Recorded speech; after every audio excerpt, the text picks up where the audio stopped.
All up. And rolling. Okay, so let us do center.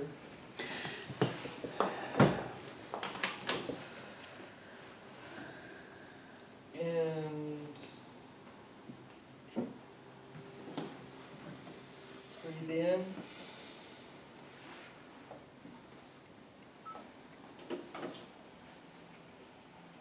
And on the first breath out, which is number one, we exhale and we release all tension in our necks and shoulders.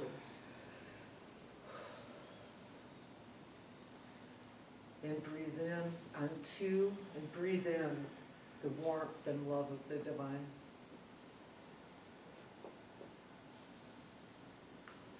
And on your first breath out, let's focus on our breaths and count them. 1,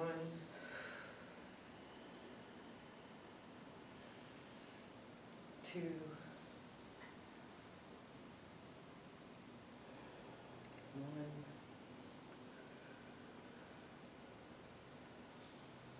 2. And on that first breath, release any doubt, discomfort, anything that is not God.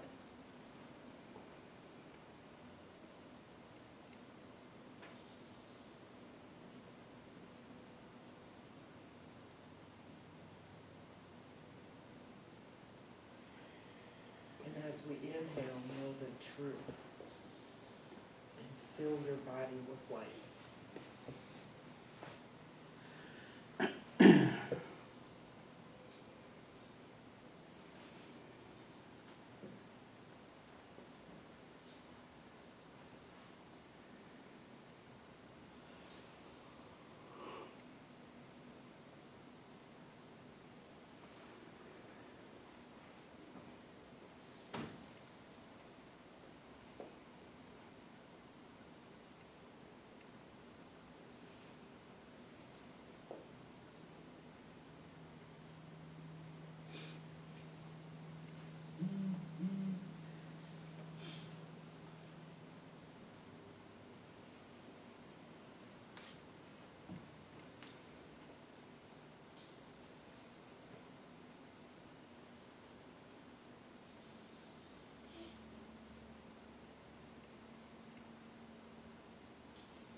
And as you clear your mind this evening, set your intent for sharing for this group, for knowing only the highest good for everyone here.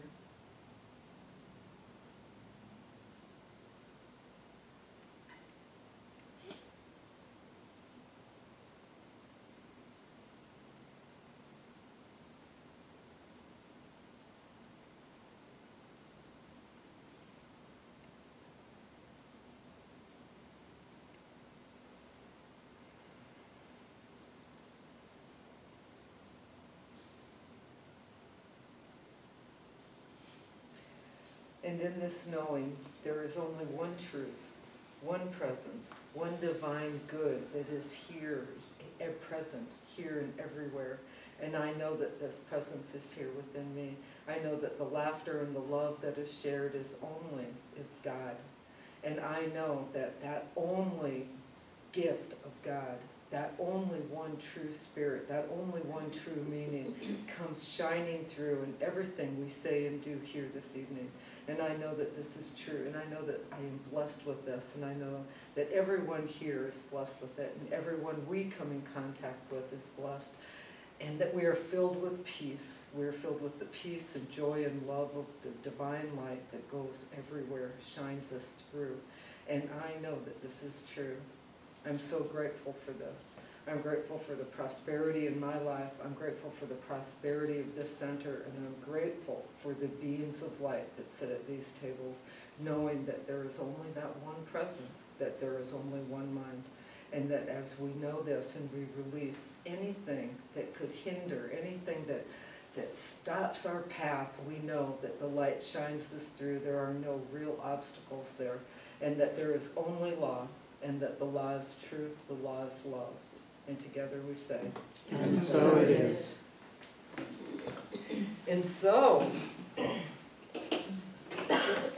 start right in. There's a lot here. This is, was anybody not here last week that didn't get the radiant I am? David, here it is. Will you pass that in? Thank you. And I know David and Susan are coming. They're on their way. That's that. Okay. The radiant I am is in the back of the book. It is. Oh, is it really? Yes. It's the appendix. Well, there you go. Or maybe she wants a hard copy. She said I'm not going to do anything. It's just going to recycling. But I like these kind of printouts. So here you go, David and Sue. Yeah. Yeah.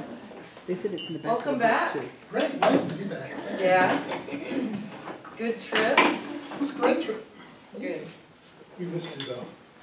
Yeah, we missed you. We felt your presence, however. Are people warming up with the fan on? See, it warmed up. It didn't warm up, it's just me. I'm on fire. That's a Pink song, if you remember. All right. So chapter 9 brought us to the great I am. I'm just looking I for am. lesson 10. We are, all of us. That's what we're And so we sing with the mystics. In everything, we look to our own heart and recognize the divine. We praise and define. We give form to God through our words. Wasn't that beautiful? I loved that. And we sing with the mystics. In everything, we look to our own heart and recognize the divine. We praise and define. We give form to God through our words. And then she starts talking about the effortlessness of the joy-filled life. And that this is why, that there is freedom from fear. Right? May I ask where that is? It's pretty much in chapter 9. 9. This is like a Okay. summary. I'm not doing Gotcha. I thought it was chapter. specifics. Okay, cool. In your workbook, I think it's around page 121, Okay. if our books are essentially the same. So she talks about 126 in my book for that same thing. The joy-filled life is on page 126 in my book. It's before 124. it's the heading, the joy-filled life. If we contemplate the God within us, we'll find God is speaking within us, and it will be as audible as if it were outside of us. So that takes us to those discussions that I know we've all had about, like, people who've been diagnosed as schizophrenic who are actually talking to God and believe that they're talking to God and believe that they are God. And then here we sit, you know, all well-minded being, you know, successful individuals at a table saying, I am God and I talk to God. God speaks through me. I am the light. What is the difference? What do you think the difference is? Why aren't we sitting in a hospital room or at the ER? Behavior. Because of behavior. Because we're able to function in society and understand the difference between talking to God and the reality of that for us, and yet not be separated from the other reality that we don't call a reality, but that's the difference. Because we're around like-minded people, it sounds normal. Yeah. I don't know, I just was wondering that. You don't tell the doctor that. Right. My blog post tomorrow actually says that some will call it blasphemy and others will call for me to be locked up for ideas of grandiosity. Because I say that in my blog post that I am spirit. I am connected to all there is because I am all there is. Right. And they wanted to, they were like, I don't know, maybe a little evaluation is in order. I worked in psych for a long time, so I know not to tell the doctor that, yeah.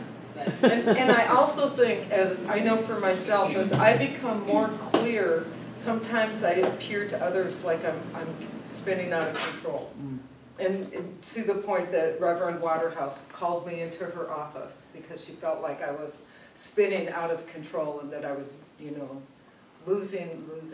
not losing control, but that I was dropping the ball on things. And I'm like, I don't feel like I'm dropping the ball. And so we had this discussion and it was like, it's all about perception, right? I feel like I'm on top of things. I feel like everything I'm doing, I have this amazing clarity and like, I haven't lost my sense of humor. I think that's my first clue when I walk around is that, I'm doing this stuff, that kind of grumpy, gripey thing. That's when I know I've lost my ball. That's when my ball's rolling down the street. I'm chasing after it. When in fact, if I just stopped, the ball would just slowly come back to me because that's what they do. So I think it's by your own definition. So on 127, fourth paragraph, she says that the number 10 is a beginning in fullness, and it's to begin again. And I've never thought of the number 10 like that. So chapter 10, this whole session 10, we left 9. Okay. No, we're still in it a little bit. No, we're not in 9. We're not in 9 if we're talking about 10. Grab your ball and come back. 10, in my book. Oh, that's on page 127 in the workbook. Oh, we don't have. See, mine's No. 141. My Right, that's chapter 10 starts at 133. 141. I got it, I just got confused. I've got 3 different page numbers here so I can tell us where we are. And then I get lost. So, but 10 is the where we start over, that it's a full number. And I've never looked at 10 like that. The 9 is the number of completion, because 1 is actually 1. 10 is number 1. Right, So there's only 9 numbers. right, because 0, that's an Yeah. old, Well, actually, That's there's an 10 old numbers, song. but 0 is Yeah. 0 is a number. 0 is not considered a number in numerology. Oh, in numerology. I don't know about numerology. I'm just talking Right. about math. right. 0 is So definitely we a start number. at 10 and we start over, and where does she take us? She takes us right back to the beginning, right? And the next 2 chapters are all repetition. All repetition. And she also says that here is where we become healers. If we have discovered how to be joyous and grateful here on earth, which sometimes seems so dark and unreliable, if we have learned to smile and praise when there was nothing seemingly to smile or be grateful about, there will come a moment when everything we are able to do, we can teach others to do. And that's when you become a healer. I have no idea what that is. It's pretty simple. Can you The paragraph smile in there? the face Okay. of darkness? Learning. I don't see anything Yeah. about it, though. It's a process, right? And so we shape the world. We know this because we've been talking about it through our thought and through our words. And our words give form to our thoughts. And so it's all an inside job for our outside reality. Yes, but we don't do it all alone, right? It goes into the consciousness of thought as well because we're all one mind. So if the mind is unbalanced in terms of thought, then we act out that imbalance as well. That's why it takes so much practice. See, this is all just my head. If you disagree, just say, well, that's interesting. I've always thought of it more like this. Because this is my thought process. Say it again? Oh, no, not Reverend me. I'm just a guy trying to figure it all out. No, okay, so this is how I was thinking about it this week. That in my world, my thoughts give rise to words because then, I go around talking about it, and those words give form to my experience. And so, but because we're all one mind, I'm contributing to the one mind and hopefully creating a balance in that mind with my thought and my words.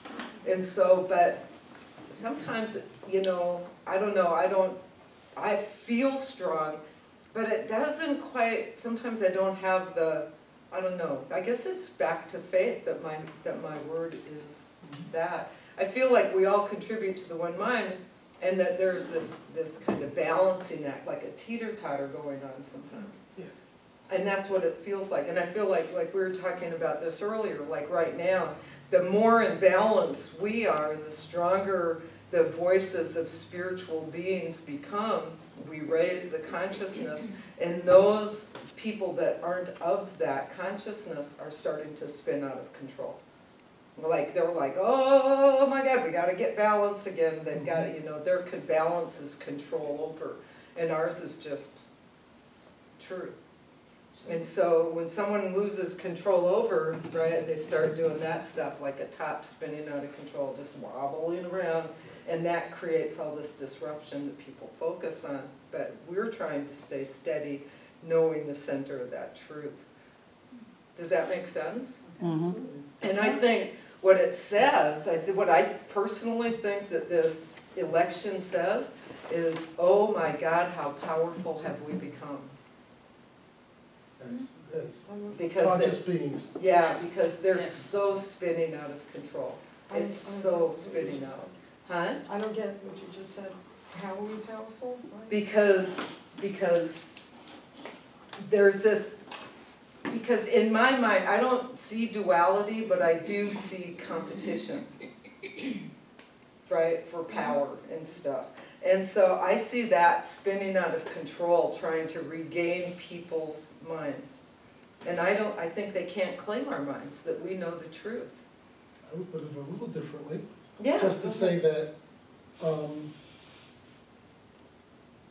the world is changing, Mhm. and the consciousness of people is changing, Right, has changed in fact.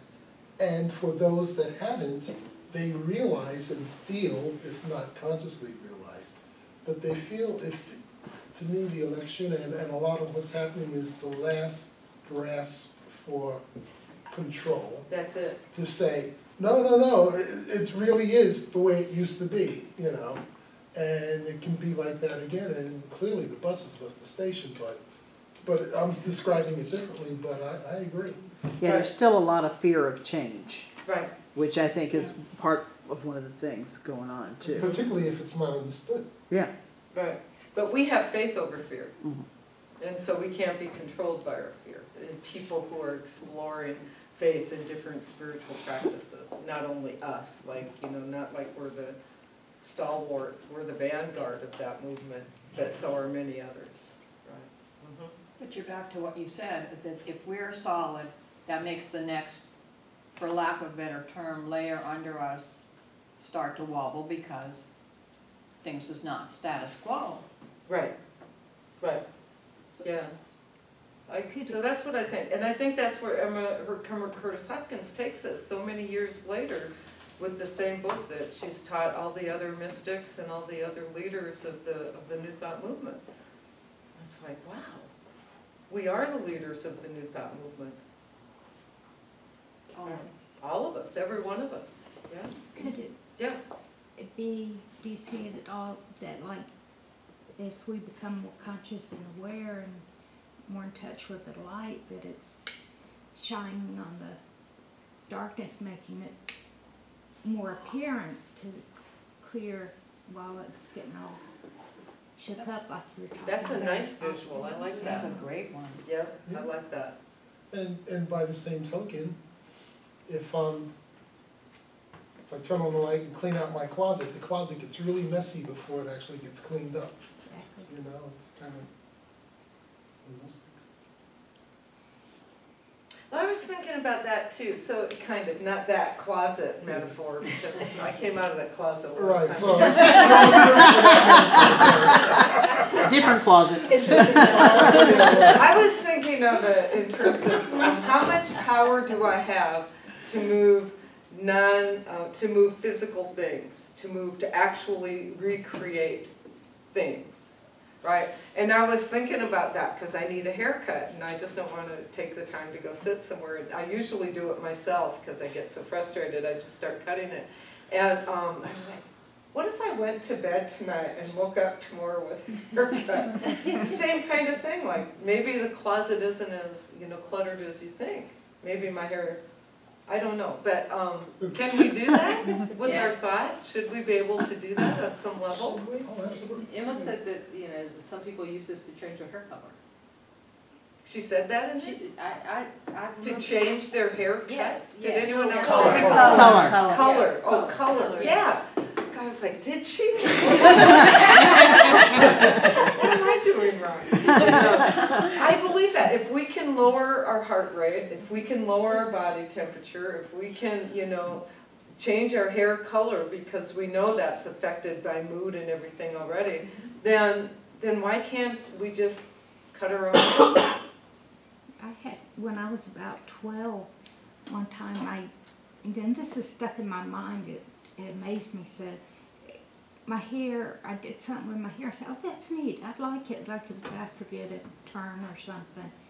And then the next morning when I got up, and thereafter it did that all the time. And that's the only thing I can figure, you Right. know, is Faith, faith, yeah. it all comes back to I can't faith. do it now, but. Yes, you can. Faith over fear. So, Can I ask a question? yeah, you don't have to. Yeah, sometimes I'm just argumentative, and I don't mean to be, I just have a questioning persona. So you said earlier how powerful we're becoming Mhm. when talking about the election. My question is,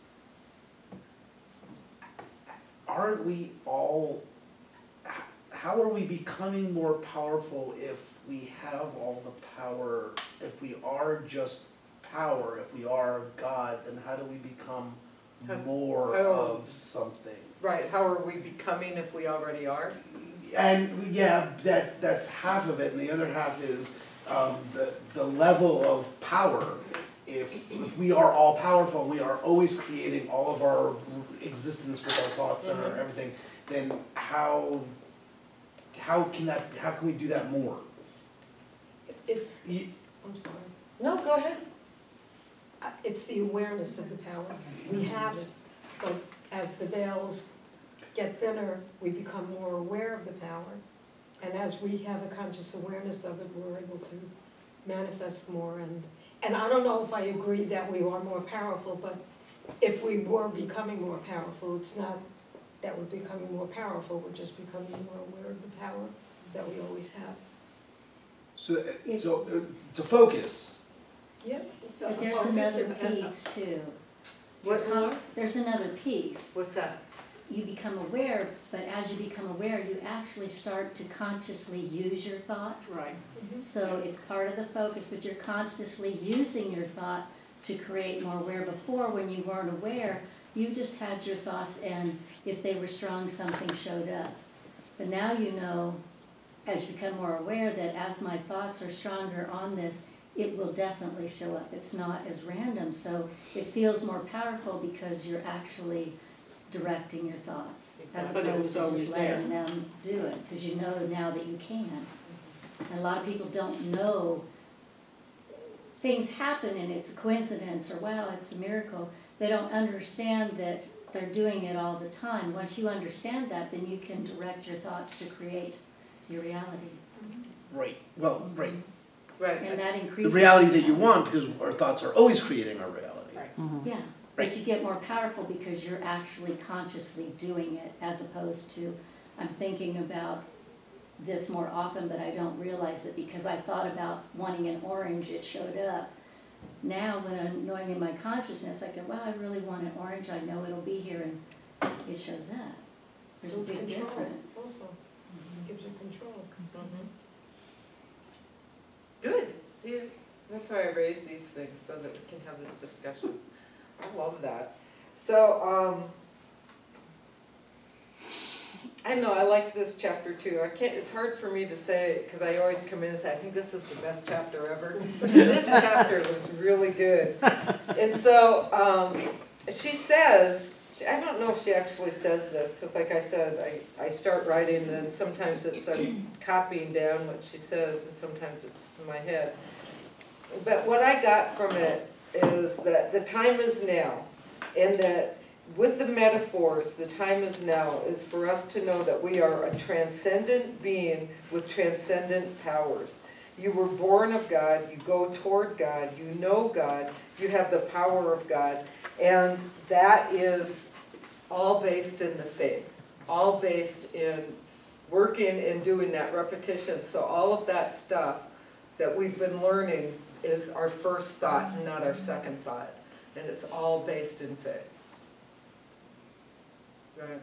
So the first thing we do is, if there's something that happens, it's like we go, oh, well, everything's okay. Right? People will point things out like, oh my God, you gotta send that guy flowers. And I'm like, really? There was no intent behind that, right? And so when I emailed, and it was just kind of like a non-thing, that I just keep it going because of fear that I didn't feel myself. I just think it's kind of funny. So, so it's all coming back to faith. And we have the power. The world is obedient to your faith, so hold your faith, hold the truth. That's it. That's it. And that's where I want to take us into. What is your divine purpose? This is the assignment for next week. And then we're going to talk about that as we talk about chapter 11. And next week, instead of the affirmation work things, I'm going to give you this website that I'm going to ask you to go to and take this test.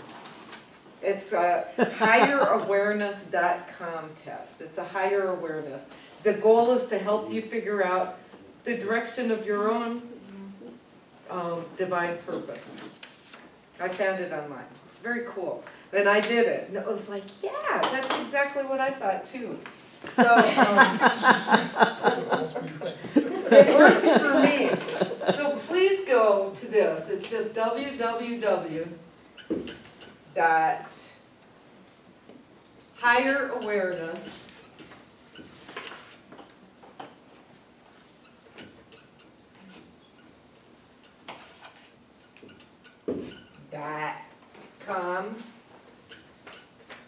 .com/soul, all lowercase, purpose -test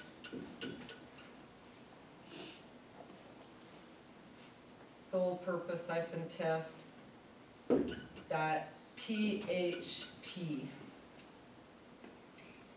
And I just sent it to someone else, to Laura McElboy, right? In McElvain. Vain. And Laura McElvain. And through Facebook, and typed it out, and it works. So it's a good link if it's typed in correctly. So www.higherawareness.com/soul-purpose-test.php. And it's really good questions. I was impressed with this person. And actually, his name is John Robeson. And so thank you for this, because we're going to use your test. And you can send him a message when you're done with it. You can thank him yourself, whatever. But I did. So there's a couple of things I found about finding your divine purpose. Because I think that's the real question. That's the real question here. Is your divine purpose to be a healer? Is that why you're here? A healer of what? In what area? Right? Why are you coming to the center? Because you came because, like all of us, right, I believe we came because we're seeking something more. And whatever that is. Right? Maybe you're lost, maybe you found a door and you walked in and sat down and went, oh my God, I got to get out of here. You know, but you kept coming back. That was my first experience at a Science of Mind Center. I went because with a friend, and we sat down, and I was hostile, and I was like, whatever. And I started crying, and I cried through the whole thing, and then we left, and she was like, are you okay? And I'm like, whatever. And I said, I have this thing in my own mind that if I don't like something so much, if I'm so resistant to it, then I try it 3 times before I make a final decision. So I went back to that center in Albuquerque, and I went late, and I left early, and I walked in, and I sat in the back, and I cried, and I left again. And I did that 3 times. And no one talked to me either, but I wasn't very approachable either. They were probably like, she'll be back. Let's just know the truth for her, she'll be back. And I did, I just kept coming back, and eventually I would stay for the whole service. But I didn't feel like I had walked into home when I first sat down. In fact, that didn't happen until up here, a Thanksgiving service. And I walked in, and John said, welcome home. And it was like, something changed for me. And I don't know if it was, you know, John Waterhouse, I don't know if it was the other people, or maybe at that point I just opened up. But when he said, welcome home, I remember exactly what I felt like and what the room was like. I remember that moment clearly, and that was about 4 or 5 years ago. But I've been in Science of Mind for 20 years. Wow.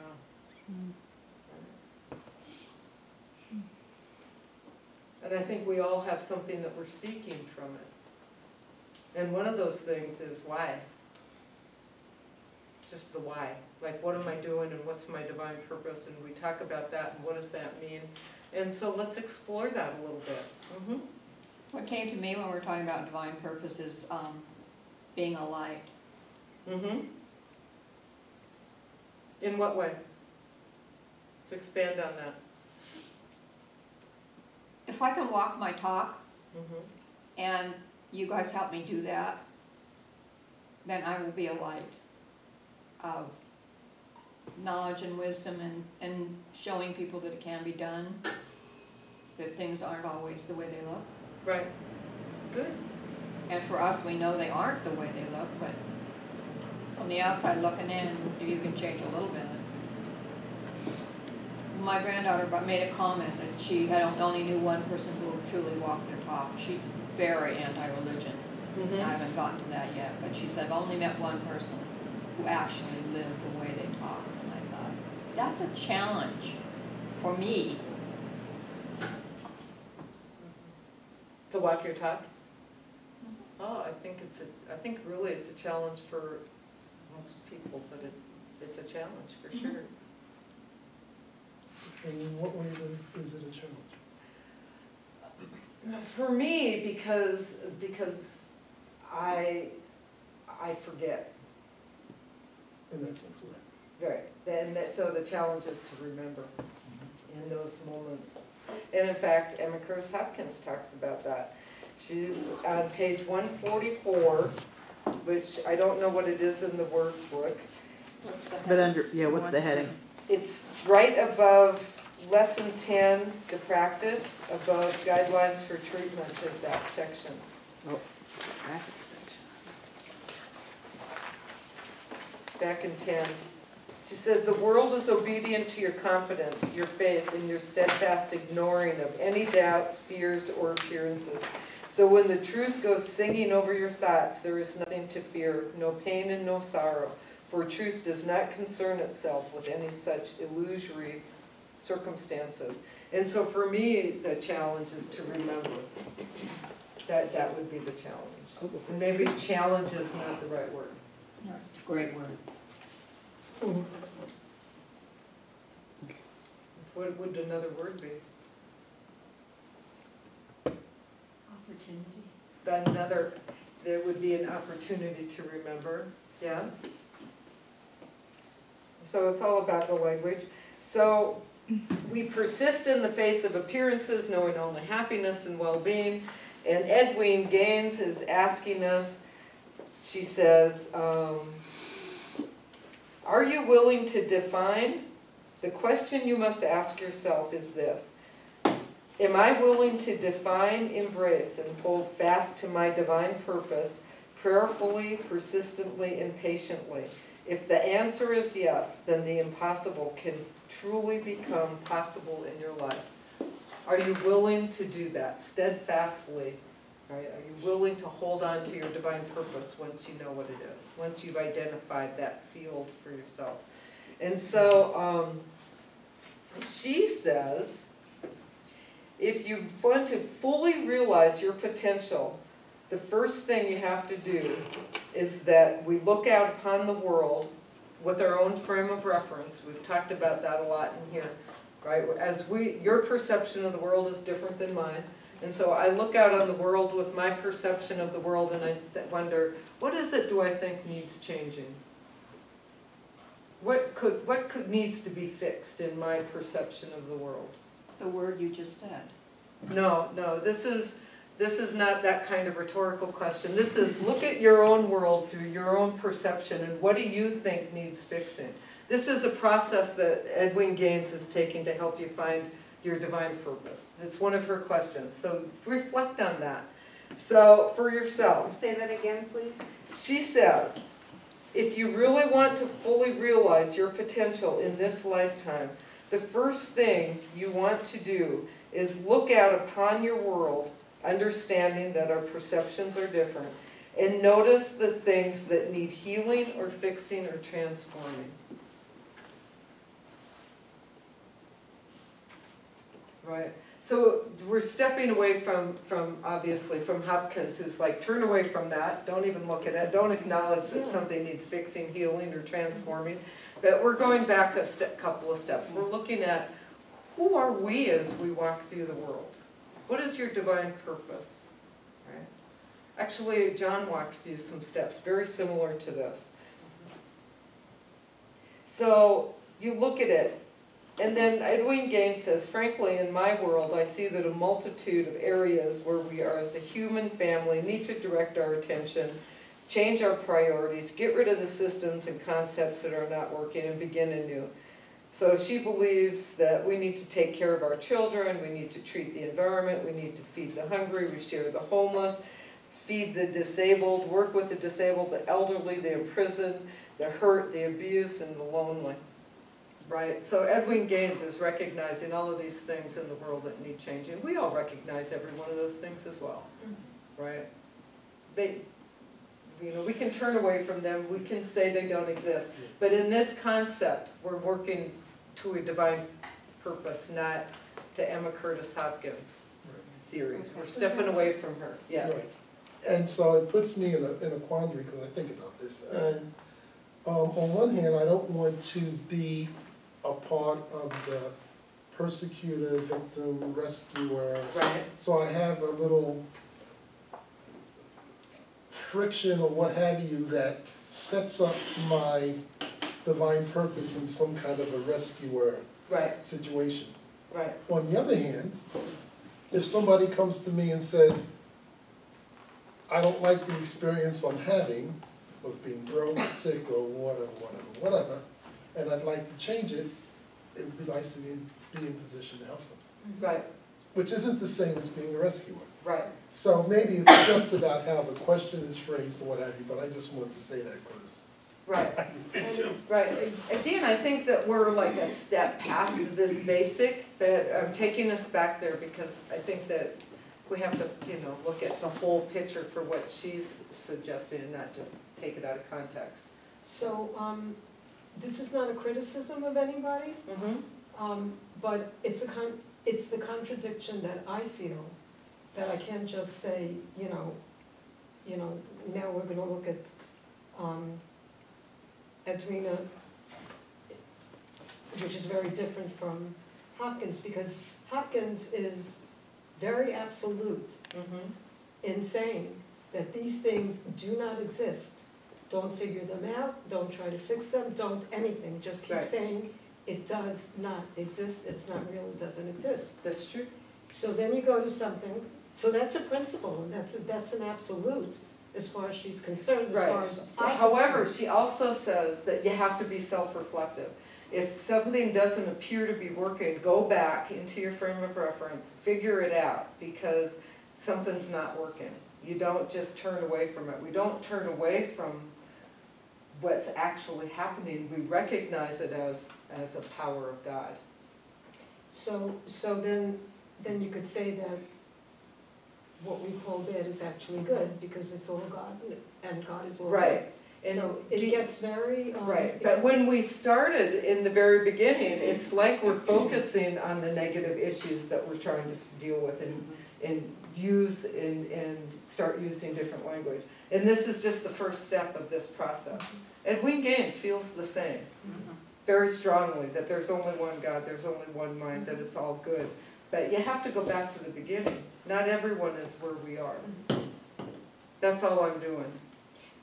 I can't- understand what I you're can't, saying. You know, personally, Yeah, I can't help being who I am, but recognize, you know, whether it's injustice or starvation or, you know, brutality of any kind, I can't not recognize it.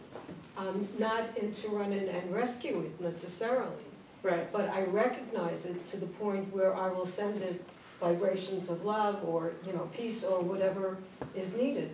I wouldn't be doing that if I didn't recognize it and say it doesn't exist. right, I'm not gonna be sending peace and love to something that doesn't exist. right. So I just get that contradiction, Okay. that's all. And it's just in And the she does say beginning. it both ways. This is just the beginning of what she's saying. She's gonna walk us through, the reason I was willing to do it is because it walks through in a nutshell everything that we've been working in the last 10, 11 chapters of. I agree with that, but Okay. I'm talking more about what Okay. Emma Hopkins. I thought you were, okay, all right. For me, that step is, this is similar to what Emma talks about of doing the negations first, Right, so that you become, for me, it's a gaining of clarity and sort of sorting through and getting to the bottom underneath of what, and when I worked on doing my purpose, right, I laid all that stuff out and it was like, okay, what's underneath all that? right. Yes, I hear the not Emma, Edwin. So I wanted to, this is one of the things that like really struck me in the reading, and I just want to share it, even though this is not me being argumentative. I just want to share this so that I can now go through the process, because I keep on going back to this as, but choosing faith is not pretending what distresses you must somehow be good. That is a mistake too many students of metaphysics make. The science does not say that death is good. It says that there is no death. This science does not say that poverty is good. It says that there is no poverty. This science does not say that changing ugly conditions is good. Only good conditions are real. Such attempts to make misery and death and poverty good turn the principle upside down. They do not exist. They are not real. So how can they be good? right. Again, I just wanted to say that out loud so that I could finish processing where you're going. Okay. Any other comments? I think that's all true. I firmly believe it. I also know that my perception of the world every day I have different perceptions based on the way I was raised. And I know that once I identified my own divine purpose for me in this life, cleared my way. It just, everything unfolded, and it just felt like it was easy, because everything I do is in accordance with that. And if I look at something and say, that's not in accordance with me, then with what I feel is my divine purpose, it falls away. It's like it holds less importance to me. And so I think it works. John walks us through it in different ways. Everyone Emma's walked us through it, through the process, like you were saying, of negation up to where we are now. So it's up to you all. Do you want to continue with it? Yeah. Okay. This is good, because I like it that we're having discussion. You were just pushing back to see if you were serious about this. I think it's good. I love that. When I first was working on my divine purpose, I don't know if I've already shared that in here, I cried and cried and cried, and I couldn't get it. I sat here, and you guys were probably in the room, and I just remember John was like, just write this thing out. And I'm like, I can't even write this thing out. I don't even know what to write. And it was like, I cried and cried and cried, and he said, just go meditate, like, it'll come to you. And so I prayed and meditated and thought about it and wrote, and then it was like, but no one actually took me through a real process like this. Like, look out in the world, what do I think needs fixing? And then it's like racism, homophobia, you know, we could feed the world hungry, we can educate the world, there's so much stuff that we can do, right, that needs clear minds. And I was like, okay, so if I really see that, what can I do about that? Who am I in all of that? That's how I started looking at it. And that's what she's saying. There's disabled, elderly, imprisoned, hurt, abused, and the lonely. And then, once you look carefully at the world around us, pick out one thing you feel needs transforming. Something that would be fun to get involved in. Repairing, shifting, restructuring, fixing. And use the word fun. This isn't about martyrdom. This isn't about being a savior. It's not about great personal sacrifice. This is about you acting in your faith. If we're not acting in our faith, then it's kind of like, then life just happens to us, is how I see that. If we're not out there doing it, then it just happens to us, right? Then the tornadoes come and, oh my God, they knocked the wall down. But if we're out there being active and that wall goes down, we go, wow, now I can see the mountain range, right? Mm-hmm. But if you're sitting in your room, you never see the mountain range. You just go, damn it, the wall went down. Like that. That's how I see that. And so it's about focus, joy, and a sense of purposeful achievement, possible achievement. Next, you take a bold step and make 100% commitment to identifying and following by devoting your energies, time, talent, skills, and money to transforming that one piece of the earthly puzzle. This is, remember, this is Edwin Gaines. We are children of God, but children grow up. I love that. What do they call kittens when they grow up? Cats. That's an Edwin Gaines thing. Okay. What do they call children of God when they grow up? God. All right, that's her. Yes. You hadn't heard that one? Yeah, she first said that in Tucson in like 1989 or something like that. So we are children of God, but we grow up. The evolving, advancing you will all do when you begin to live according to your divine purpose is part of that growing up. So if you pick something now, acting in faith, it might expand, right? But write it out. Work with the words so that they feel and ring true to you. And I think this test online will help. When you choose your divine purpose, you frame your life with meaning. You also take an important step in your own spiritual development to demonstrate to yourself that you are a divine being and to prove to yourself that you have the power to affect change. You are bigger, stronger, more powerful, more creative than you ever thought. And that's exactly what Emma has had us doing all this time. Believe in yourself, have faith in yourself. Know that what you do, what you say, what you think creates form and reality. And that's what she's saying. And she's giving us a really simple way to do that, is to look out, because I know we're all very advanced beings, but I think we still can see distress. And but look at some of that. And what can you do to affect that change? Without becoming a savior, without becoming, part of the problem in that triangle. But just for you, where are you going to shine your light? How is that going to work for you?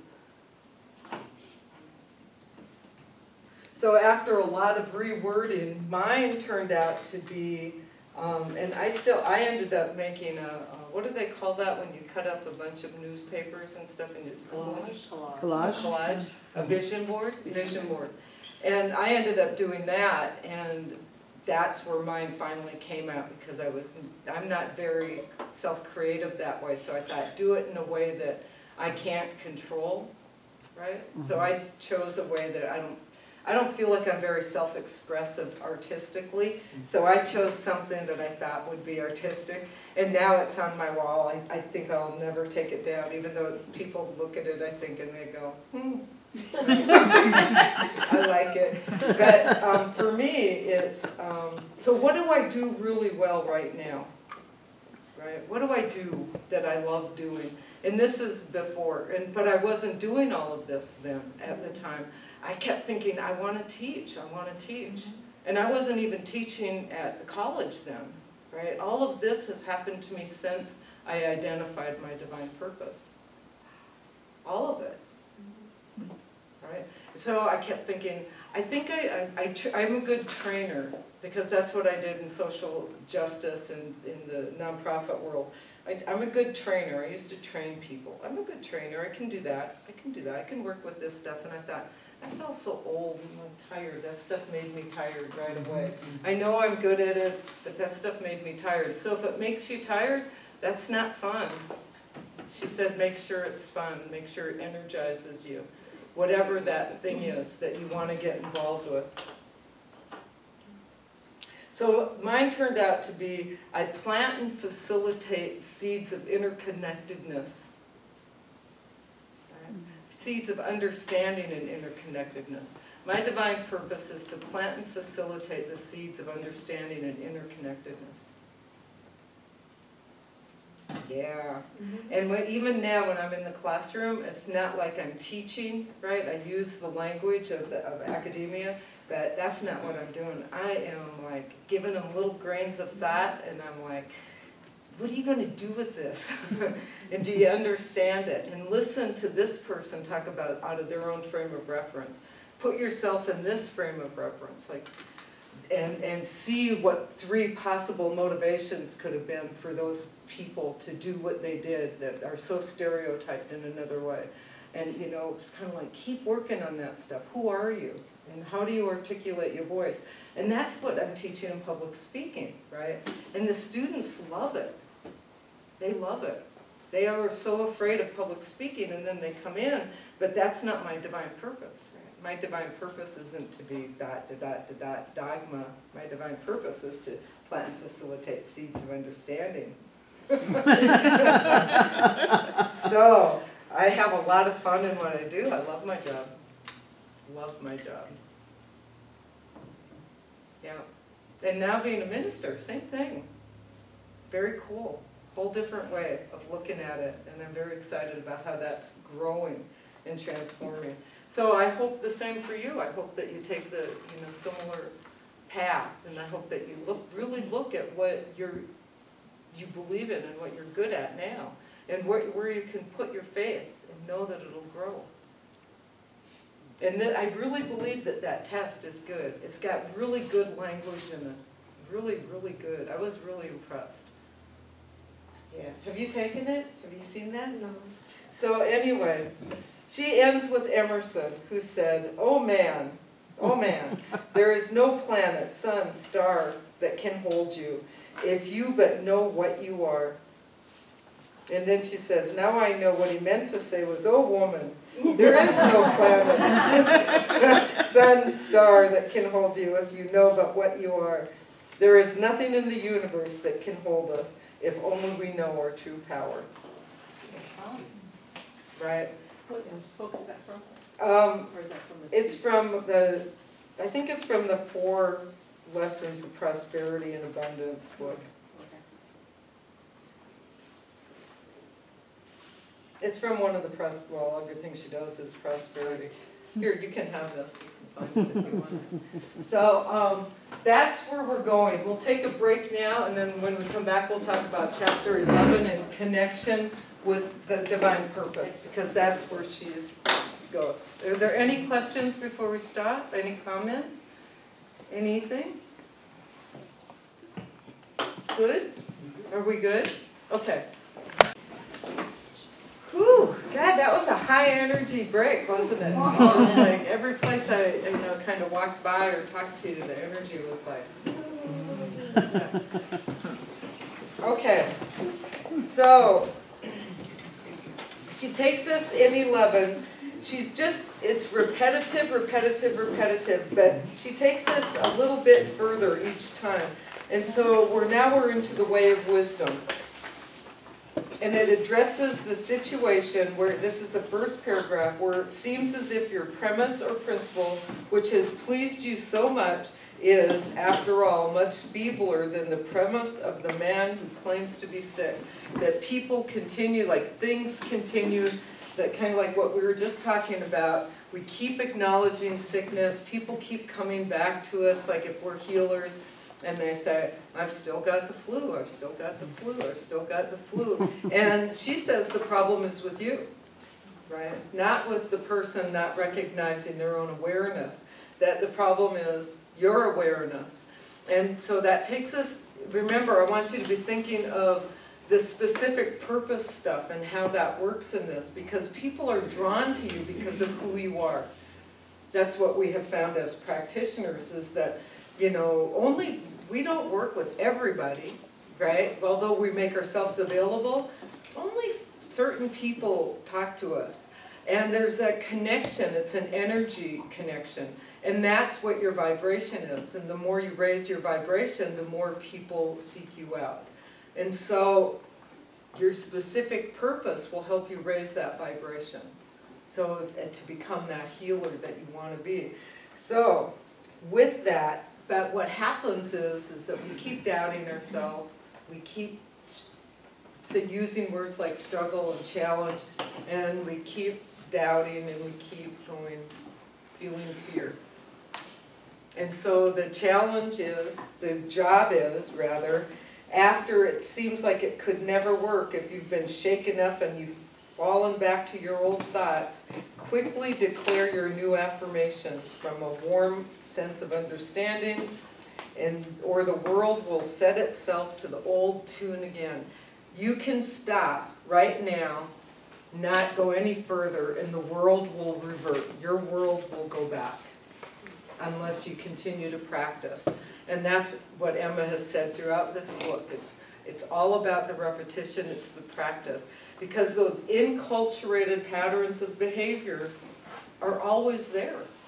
We just put in a level of faith that is kind of, not really suppresses them, but replaces them.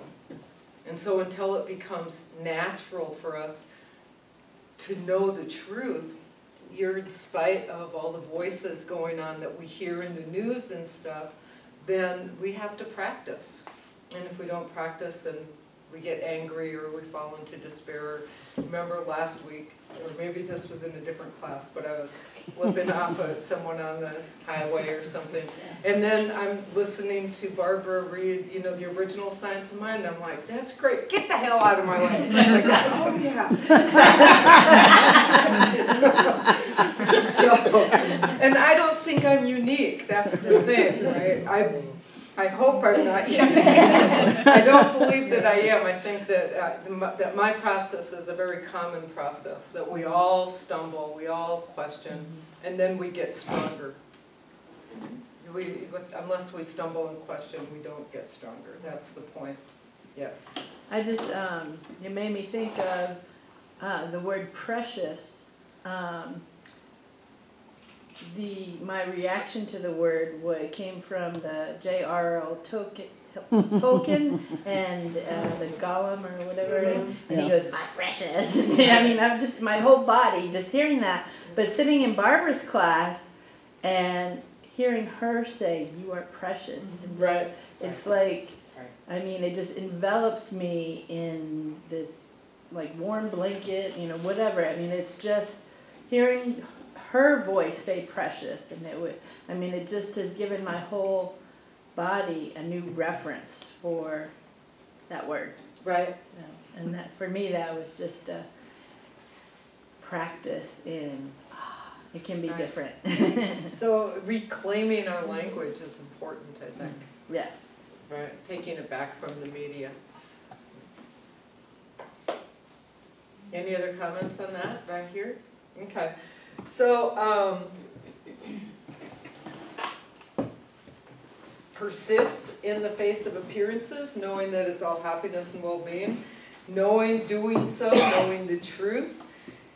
brings fulfillment everywhere. Once you know the truth in one area, it just spreads. It's amazing, because if you know the truth over here, it just follows that then the truth has to be here too. Like, you can't separate that, right? And I've been very compartmentalized a lot of my life, and so I was very able to say, oh, there's a poor man over here, and I believe in prosperity, but I see the poor man, and we've talked about this before. And Holmes, as well as Hopkins, says that if you see the poor man, you're continuing that same treatment of prosperity, that there is none, right? That you've essentially negated it. And so that compartmentalized thing, that has to I don't know what the word is, dissolve on some level. Those walls between those compartments have to go away so that we can see that there is one mind, and not this mind, and not that mind, not a mind of health, wealth, happiness, and well-being type stuff, like how we, the 7, what are the 7 things? Do y'all know the 7 principles, the 7 good things of life? I can't remember the right term. Joy, right? Joy, peace, prosperity, wealth, power, light, love, Beauty. and beauty, yeah, they are in the back wall. Beauty, so beauty instead of prosperity or wealth. So I used to see those as like separate things, and now I see them as all the same thing, right? And I think that that's only because of the repetition and the work that we do in these classes. So would you say, would you agree, I'll vote it. Would you Okay. agree that, that in many ways, our work is letting the sense of separation, the idea of separation, the sense of separation dissolve, the sense of separation between myself and God. God's not out there somewhere or even deep inside, it's all one thing kind of thing. And even though physical existence by definition implies separation, Right. nonetheless, to let that kind of fade away and see, when I go down that road, my world starts looking differently. When I stop seeing the other guy's supporters as being total nut jobs or whatever, they just want kind of the same things I Right. do. I'm letting the sense of separation dissolve. When, I don't know, but just to continually kind of push at that wall, and so that the sense of separation dissolving between me and God as one, and letting it dissolve here, letting it dissolve there, it's truth everywhere. Right. Right. So the space that is perceived as separating could also be the space that's connecting. Because whatever is happening in that space of substance and vibration and so on is a connecting factor between me and, or among me and everybody else Right. in the world, which Yeah. is just a different way of thinking of space being a separator or space being that which connects. Oh, that's a nice way to look at that Yeah. too. Yeah. Because I've been kind of looking at it like a pie, and you have those pie cutters, and there's metal pie cutters, and you put it in there, and it's like compartment, right? Yeah. Distribution by percent is what that is. But each slice is separated by the metal that separated it.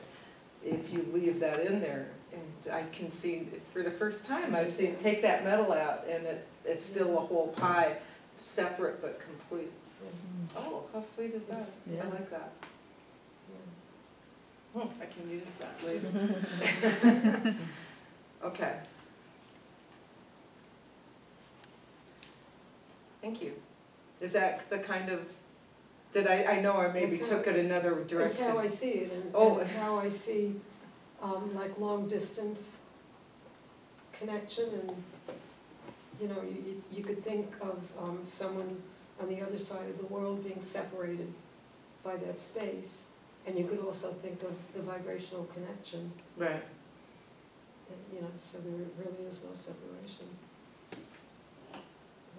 And they knew that a long time ago, and we're just figuring that out now with technology, yeah. Any other comments on this concept? Yeah, I had like one other thing. Go ahead. Um, You guys were gone, so you. You gotta make up for lost time. Yeah, thank you. So on, she talks, I don't know, in 10 or 11, a lot about, she says something about if someone is coming to you for the 5th time, and you said that, a lot is put on the practitioner. It's not like a fault thing, but it's something that you're not sure enough in yourself to heal the other person. And there's really nothing the other person has to do.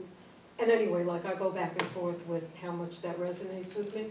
But rather than, like, if I were working with someone, where my thoughts go are, you have the flu. Not that you don't have the flu and you're in perfect health, but you're dealing with this factor of the flu that came to you, but for a reason. Right. So it's not a bad thing. Because I think a lot of what keeps people in sickness and disease and fear and so on is thinking that it's wrong, or the fear of it persisting. Right.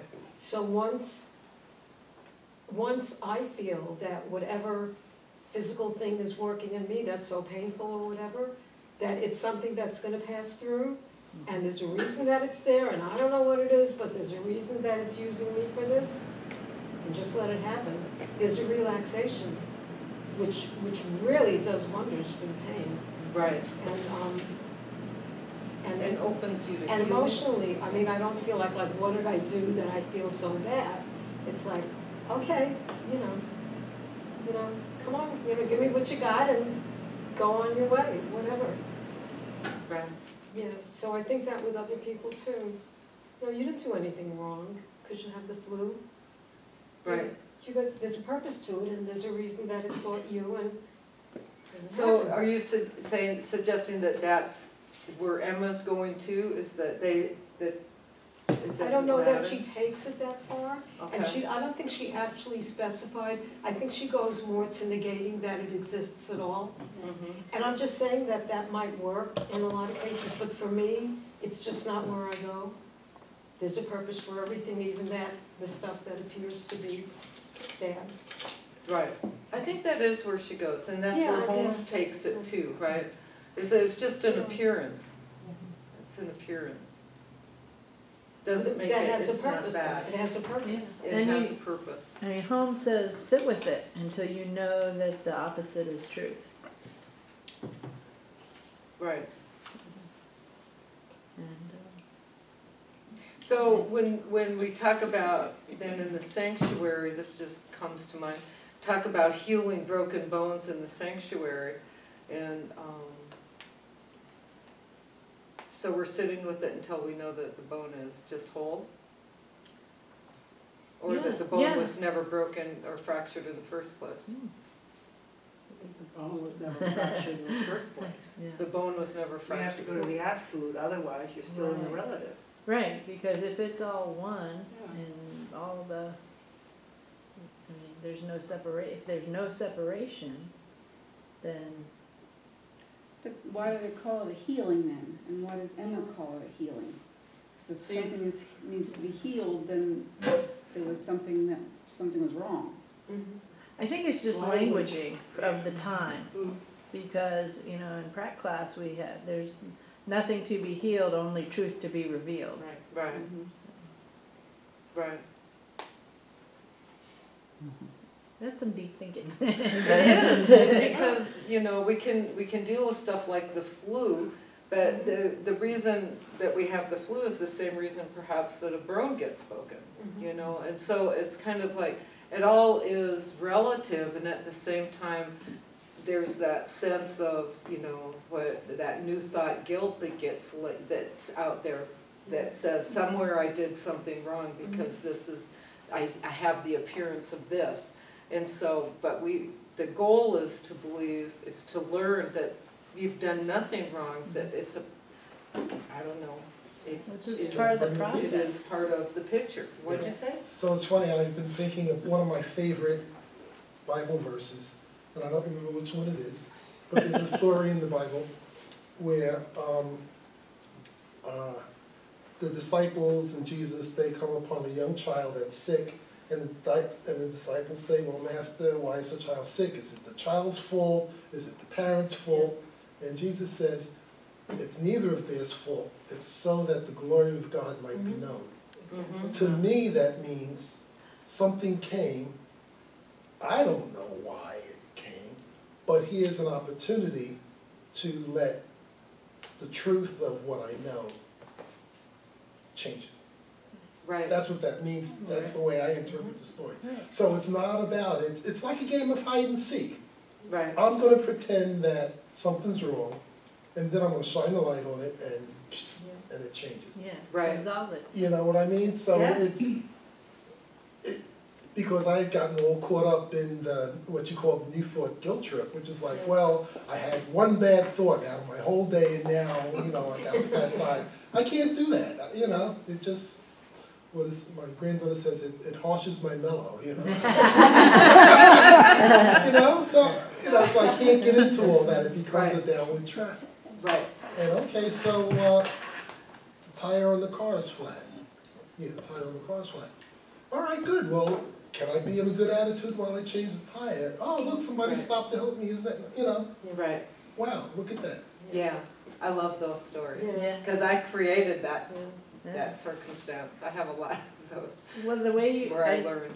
the way that you worded that made me think of Abraham Hicks and contrast. It's just here's some contrast to see the light, what the truth is.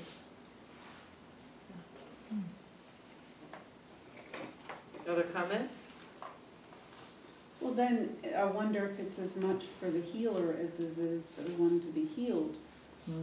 Because it's a opportunity to see the glory of God, or whatever you want, divine, whatever you're calling it. Well, yeah, So- they say that a lot in training, that the people who come to you because you have something to heal. That's why your treatment will be the most powerful for them in healing, because you'll be healing yourself. Yeah, I've noticed that time and time again. Yeah, I Yeah. went to Alyssa once, and her response was, "You are the perfect reflection of me right now." Yeah. Yeah, I think every time Yeah. I've done sessions, it's been a perfect reflection of my mind. I learn something brilliant every time, because I'm only dealing with brilliance. So, I love these kind of conversations. So,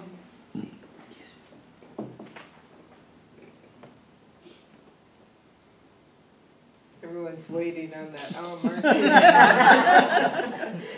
I can't think sitting down. That's part of the problem. If there's a problem there. So, the 11, I don't know. She talks a lot about meekness. She talks about trusting yourself, trusting your judgment. But meekness in itself is not a lack of strength. I think that's something that I've always, I see meekness and strength in this kind of sense of humility as, powerless and people giving up their power and stuff. And I'm starting to see it in a different way, that you can just be, and that in itself is just be who you are. You don't have to challenge or feel challenged. I don't have to feel challenged by external conditions. I am.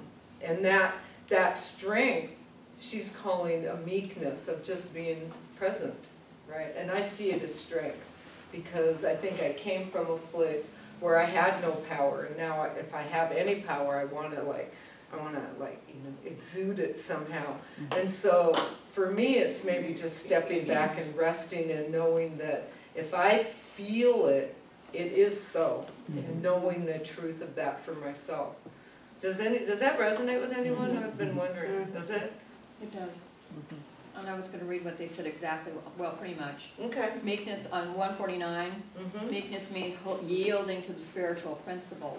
That is so much better than capitulating, which is what I used to Yeah. think. That's meekness exactly meant. what I was gonna quote. That was Okay. Yielding to the spiritual principle Yeah. rather than acquiescing. Even appearance. when appearances seem to argue louder than reality. Mhm. Right. I like the way she says to, to combine weakness, meekness and will, Mhm. because, if you don't, then you're unbalanced. Your Okay. mind is unbalanced. And so, and then she uses judgment, but I think she's using it in an entirely different meaning from what I usually think of as judgment. She seems to be using the word judgment kind of as a principle, as what's behind what you're doing is how strong is your judgment. It's entirely different meaning from what I used to think of that judgment meant. Okay. She's using it entirely different here. And then she says, judgment is as great and competent as will and meekness can agree. So that really took a lot of study to understand. So where is that exactly? That's under will and meekness Meekness. on It's the verse first- 48 in our book. First sentence. It's in the first sentence? Yep. Said, Judgment is as great and competent as will and meekness can agree. Can agree. So it's like, you know, you're using your will to manifest something, but you have to have that, to me, weakness is kind of the same thing as acceptance or surrender. And I think if I'm doing something and it's not turning out the way I want it to, then I need some meekness in there to kind of balance the two. The strong will with the meekness, it kind of balances things. Right. That makes total sense to me. Yeah. Any other comments on that? Any thoughts? I think it takes more strength to be truly meek than it does to be whatever the other thing is. You know what I mean? It's to, you know, if I apply the will toward the choice of standing by the truth or just going with whatever emotional, whatever reaction comes up, that's where the will is, and it takes, because until I get something under my belt or some history with it or some strength in it, it's going to take more effort to do that. It takes no effort to fly off the handle. Exactly. I know how to do that really well. Right. Right. Well, on that sentence itself, the meekness, means yielding to the spiritual principle, even when appearances seem to argue louder than reality. Right. I understand the first part of it. The second half of that sentence to me makes no sense after the comma. So meekness means yielding to the spiritual principle even when appearances seem to argue louder than reality. That's the one you're struggling with? Yeah, the second half of that sentence makes no sense to me. But the first half does. Yeah, I have no problem with the first half. It's the Okay. second half. The appearances is what she's referring to as illusions, the physical manifestation. Reality being that we are God's informed. I had an example that just came up in Tai Chi. This lady put her water cup on my thing, and she was very surprised when I went, "Oh, good! I get to draw in that spot now." And she was, her eyes just got really. She thought that she had ruined my notebook and wanted to buy me a notebook, and I said, "No, it's a, I like to draw, and I never give myself time to draw. So now this is gonna." Give me an opportunity to draw next to my journaling. So for me, that helped me balance. I could have been, I can't believe you did that. You know, Right. I could have flown off the handle, Right, do you know, those, which has happened. do those help What? clarify that for you? It didn't seem to have anything to do with it, so I, Well, okay, so what Okay, I'm so- saying, this is the. Hang on a second, so, Okay. so have you ever been frustrated driving down the street because of traffic? oh yeah. Okay, so in this sentence, what she would be saying is that the appearance of that traffic seems to argue louder in terms of than reality, but the reality is that just there's really only peace. That's the reality, and that would be the meekness, stepping back to recognize the faith and principle in your frustration, which seems to argue louder than the reality, which is really only peace. Okay. Does that make sense? Well, I'll have to think about it for a while. Okay, because it's kind of like when something like that frustration happens and there's all of this like, go faster, get out of my way stuff. The reality is, if we fall into meekness, that there's really only peace, and that the truth is, God is in everything, even when I want to go faster. But if I can let go of that, I can witness something else happen. So the meekness would be just accepting the situation No, as No. it is No. and not the other way around. I would not say, because when we say accepting the situation as is, I think of acquiescence, and I think, I'd hate just giving in. It's not that. For me, it's an active piece of participation to say, this is God, Or all is well. or all is well.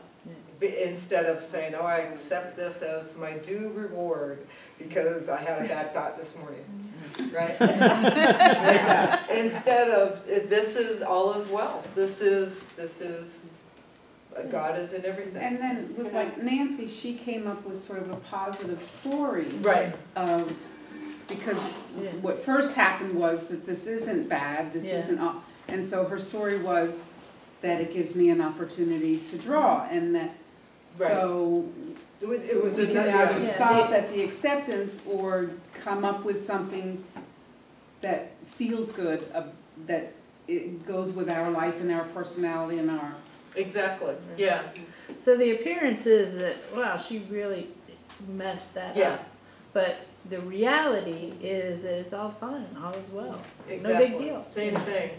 Yes, Pete. I think the issue, Selena, at least for me, when you said that, it's the word. Meekness means yielding, which makes you think weakness. But if you get rid of the word yield, say meekness means the spiritual principle. So Well, no, meekness yielding the is truth. strong. Yielding is strong though. Think of bamboo and stuff, just the wind on trees. And see, and I see it as that what contributes to saying meekness is weakness. Yeah, exactly. You know, so again, it's Yeah. we all have different perspectives on Right. words. And it took me thinking about this sentence for a while before I finally got rid of the word yielding, because it was disturbing my understanding of the word meekness. Right, right. Language is so important. Yeah. Yes. And learn, Very well. But, you know, David was saying like, you know, the driving down the road, it's, Can you speak up, because I can't hear you at all? I'm sorry. When you're driving down the road and someone cuts you off, you can fly off the handle. That's the easier thing to do. I think someone said Something that. like that, Something Yeah. like that. I mean, we do it all the time. It's automatic, you know. But when I think a little bit further on it, you know, it's easier for me because this is something I've dealt with myself and other people. To when I don't fly off the handle, it's easier because then I don't have to calm myself back down, Right. get back on track. I don't, you know, just kind of freak out about it. Right. There is, what I do is I kind of, maybe I don't know if this is good or not, but kind of play games with it. If someone does that, I think, oh my gosh, that person must be rushing to the hospital to do something, you know, because it's like, I have no idea why they did that. You know, Right. they may be blind, they just didn't see me, you know. Right. So, Right. I tried that a few years ago. A few years ago, I had all this glass in the back seat, or maybe it was in the trunk. And so we were going around curves and stuff really slowly while this person came up and was honking. And I was like, you don't know we have this glass stuff in the back, you know? And it's very fragile stuff, and I've tried that. It was a joke for a long time. Well, maybe they have gloves in the trunk. Yeah. It's all good. Were you going to say something? You were going to say something. You were going to say something. A little bit, Laura, kind of off the cuff and not totally relevant, but they were talking about this, you know, people deciding to pull in front of 18-wheelers and put their brakes on because they're being, for whatever reason, they decide to do that. And this truck, this full-size pickup truck, by the time the 18-wheeler ran over it, you could have put it in the back of a normal pickup truck. Mm-hmm. And there probably were pieces of person inside that. Now that's a big visual of, that's what happens when you are totally stupid. We're not supposed to see stupid. I think that's in chapter 11. It's where we make decisions that may not always be divine. I don't know. I just saw the word divine decision, so I thought I'd go with that. So, because this chapter is full of it. But here's the thing. We could talk about this for another hour. Here's the thing. It's all about repetition. So before we move it into 12, which is coming up right away next week, and it's our last class, it's about love and the crown of glory. There was a lot of things that we didn't get to in this chapter. And so let me end with this. Repetition. Do the spiritual work this week. Please come back, especially if you want to get the certificate. I'm going to ask to see something about your spiritual, your divine purpose. Kind of work a little bit with that. You don't have to have it identified. I would just like to see that there's been some movement towards it. And whatever that is, you can do the journaling piece of it and just say, I journaled about it. You don't have to actually write your process to me. I'm not looking for a report. I just want to hear you talk about it a little bit, your journey in this class towards your divine purpose. And then, what are you repeating in your life? Because what you're repeating in your head is what you need to release, right? So if you're releasing, if you're repeating, I am God, I am divine spirit, then that's going to come through. But if you're repeating other things, that's going to come through equally well. So what are you repeating in your life that's what you need to release? What behavior, belief, prejudice? Reflect on yourself with no judgment of others. Reflect only on what you're repeating in your daily life. What keeps coming up for you? Because that's the area that you want to work towards as we go on. Because that's what you're drawing into your life. So as we're talking about healing, those are the people who are going to come in and reflect exactly what you're dealing with in your life. And so, what is your divine purpose? So we're going to work on that, and then I just tell myself to remember all of that. So that's where we are. Okay. Any final thoughts? I have a request. I don't know how many people were here a few Sundays ago when John talked about praying rain. Mm-hmm. And I just would really love it if everyone would pray rain. It's not praying for rain. It's like the Native Americans do, where they just imagine what the rain feels like, how the earth smells after it rains, and the sound of the rain. You just imagine that. Right. I just would really appreciate it if everybody would pray rain this I week. second that motion. All in favor? So it is. Because we are powerful and we can do. Yes, we can. This is what Emma's been teaching us, is we are powerful and we can do certain things. That's right.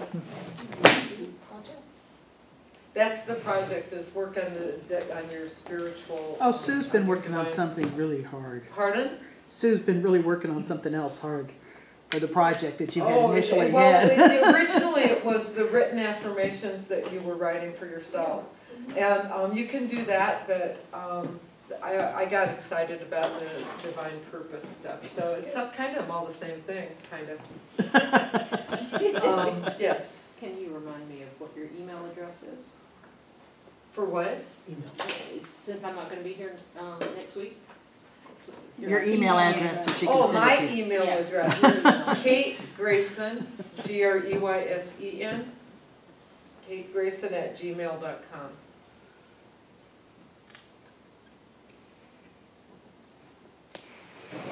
Yeah, check that ring finger because it likes to pop up to the O when it's an E.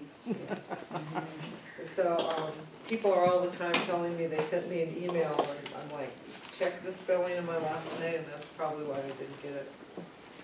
S-E-N? Yeah. S-E-N, Greysen.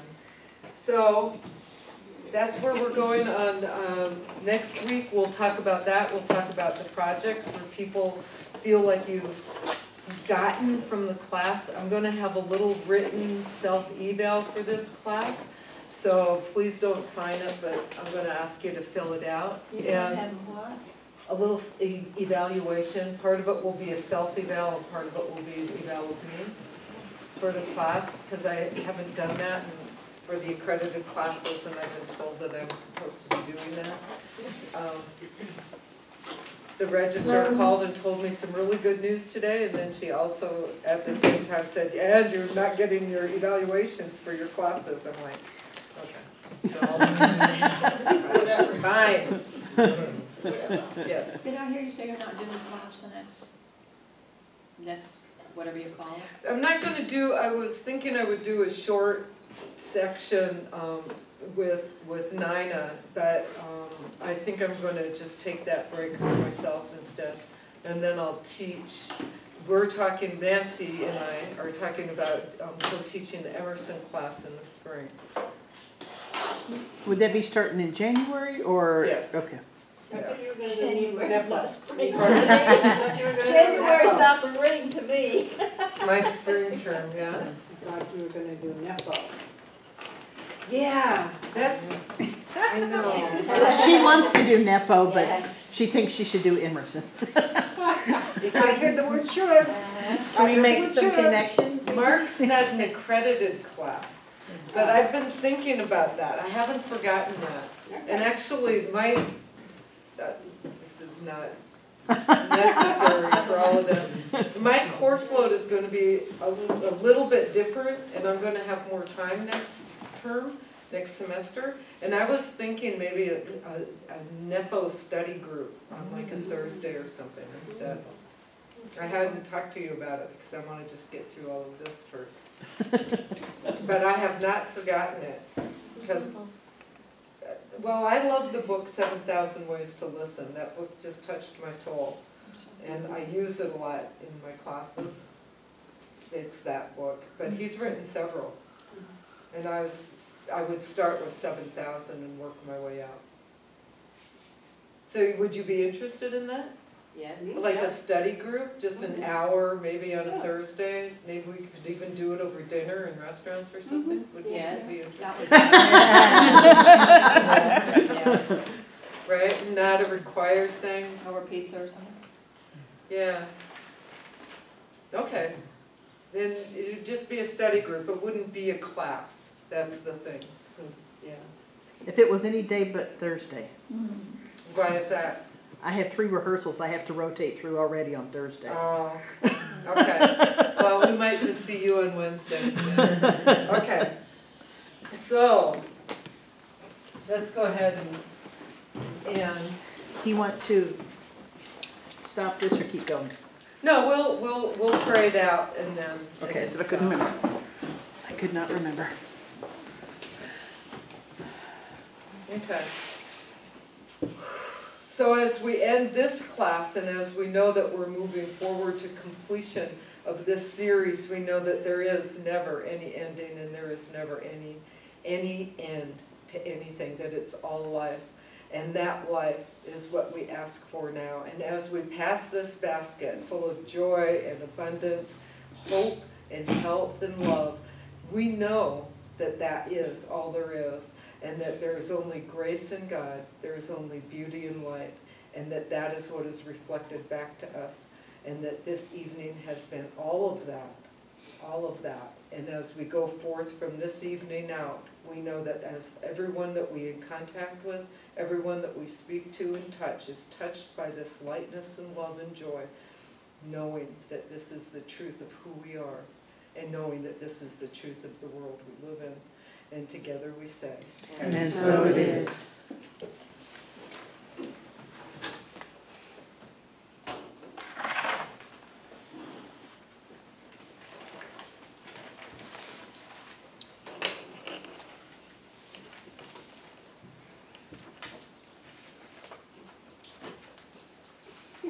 Not allowed. Whoops.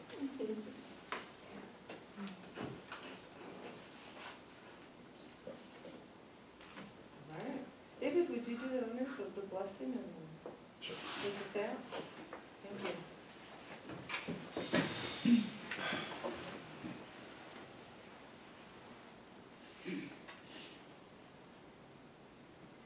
In this ever-present moment, how good it is to come to stillness, to reside in the place where spirit is all there is, to acknowledge the giving and receiving, the coming and going, the fullness of life, love taking form and going out, love taking form and returning. And I know that these gifts are used to further the purposes of love. This class is the purpose of love. Our lives fulfill the purposes of love. It is all one thing.